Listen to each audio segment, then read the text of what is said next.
Hello students, today we will start the first chapter of Science Part 1 SSC Maharashtra State Board. So let's begin with this chapter. The content is first introduction, next gravitational force, Kepler's law, uniform circular motions and centripetal force, earth gravitational acceleration, mass and weight, free fall, gravitational potential energy and escape velocity. So in this video, we will see the first four modules. So let's start with the gravitations. I know all the students aware about the gravitationals. The gravitation means Earth have a gravitation field. So what is that? If suppose I throw this duster, it always fall towards the surface of the Earth. It means that there is some force of attractions between these two bodies. That is, one is a duster and the another is a surface of the Earth. So that force of attractions is called as a gravitational force, and that force of attractions is depend on the product of masses between these two bodies and square of inversely proportional to the square of distance between them. So this gravitational force of attractions F is directly proportional to the product of these two masses and inversely proportional to the square of distance between them. If two bodies having a different masses m1 and m2, then their relation force of attraction is m1 m2 divided by d square. Suppose the mass, one of the mass get double, then force of attraction also get double. And if the distance is get double, then force of attractions decrease by not only the factor 2, it's a factor 4, because there is a term, square term is there. Okay, so how this formula become? So this formula come from the Kepler's law. These derivations or this concept is derived, you know that the famous scientist, that is Newton's derived or discover the gravitations. Okay, so what is a gravitation exactly? Suppose this is the earth surface. If suppose there is a tree on the earth surface, the apple fall always on the earth surface. It will be not move above the earth surface. It always fall towards the earth surface. Why it is so? Because some gravitational force around the earth surface. Okay, not only this tree, if suppose if we move some height, there is one planet, that is a moon is there, and this moon is revolved around the earth. This moon is revolved around the earth just because of that force of attractions, and that force of attraction is a gravitational force, and that's why this moon is revolved around the earth. So many planets revolve around the sun, and that also revolve just because of the force of attractions, that is a gravitational force. So according to that planet, there is again three laws, that is a Kepler's laws. So in the Kepler's first law is that all planets revolve around the earth, revolve around the sun. All planets revolve around the sun, but are revolve around the elliptical manner, and sun is present one of the foci. That is, you know the ellipse have a two focus point. If one point there is a sun, and all planets revolve around the sun in elliptical order. This is the first law. The orbit of the plane is an ellipse with the sun is at one of the foci. What is the second law?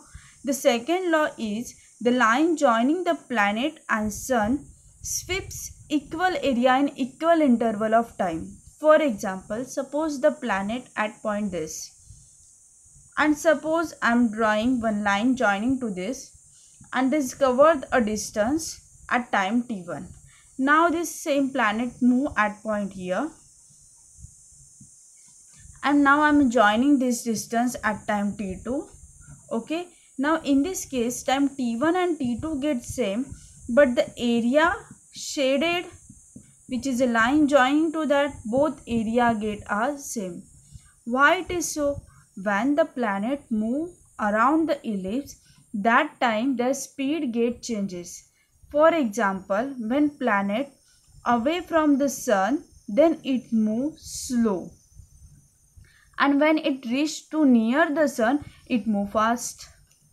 Okay, again when it go away from the sun, it will be move slow, and when it reach to near to that sun, then it will move very fast. Because of this, the area between that area, if we sweeps, the both area get same just because of the speed of that planets. Okay, now the third law is the square of its period of revolution around the sun is directly proportional to the cube of mean distance of a planet from the sun. That is, suppose this planet required a time t revolve around the sun. The t square is directly proportional to the mean distance between them or average distance between the sun and planet. So it's a r cube. Therefore, t square divided by r cube is equal to constant. This is a Kepler's third law. Okay. Next points on your chapter is circular motions. In the word circular motion, that is the motion it is in circle. The motion it is in circle. Suppose one of the particle which is move in a circle. So what that word suggests? Uniform. That uniform word suggests that the speed of that particle or object is throughout this motion is constant. Example, if suppose fan have regulator on a 5 speed, then throughout this process the wings of that fans get rotate with constant speed. If you change the speed, then that speed get decrease or increase, that called as a non-uniform motions. If the speed is constant, then it's a uniform motion. If the speed is not constant, then it's a non-uniform circular motions. Okay, so when this object moving around the circle, the directions of the speed is always tangential to that circle. That is, the velocity is always tangential to that circle. Suppose this point is reached here, its velocity, direction of this velocity is always tangential.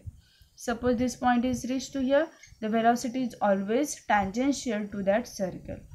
So something is there which is essential to move that object in a circular manner. That is, one kind of force is there. For example, moon revolve around the earth. Yes, just because of the gravitational force, that's why it move around the earth.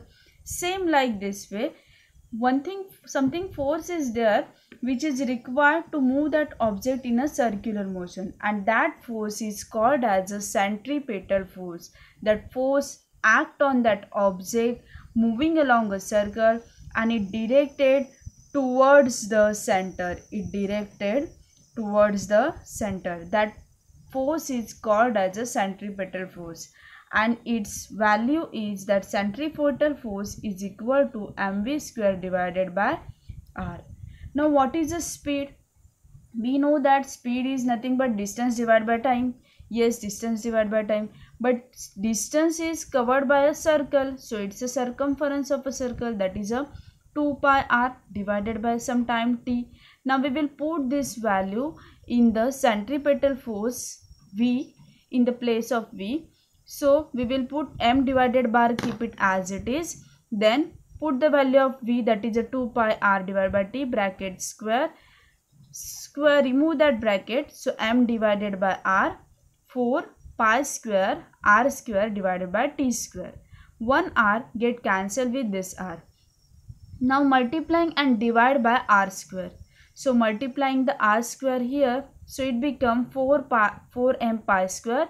Already 1 r is there, multiplying with r square it become r cube. Already there is a t square.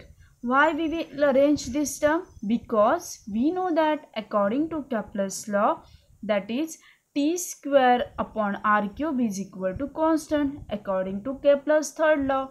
So we know that this whole term is nothing but 1 divided by k. So we will put 1 divided by k. Now this formula, all terms are constant instead of radius, that is a 4, pi, m and k, all are fixed. So that's why this centripetal force only and only depend on radius of that circle. That is, it is inversely proportional to the square of radius between them. So behind this conclusion is that any motions, there must be one force is present. That force is called as a centripetal force, which is always towards the center of the earth. Now I will give you one example. Suppose second conclusion is gravitational force is much weaker than the other force. How it is possible? Yes, it is possible. Simple example is there. Suppose you are standing here, okay, and you hold one string, okay, one end at your hand and another end you connect one ball, okay, and you revolve around it, okay. So it will rotate in a circular horizontal to the surface, okay.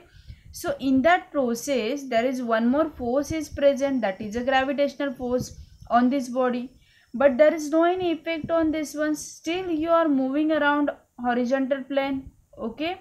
So in that case your force, that is a centripetal force, you providing that force is much stronger as compared to the gravitational force. That's why the gravitational force is much weaker, but it holds the universe, it controls the universe by this force of attractions. So next points we will see on the next lectures. Hope you enjoy these lectures. Please like, share and subscribe my channel. Thank you.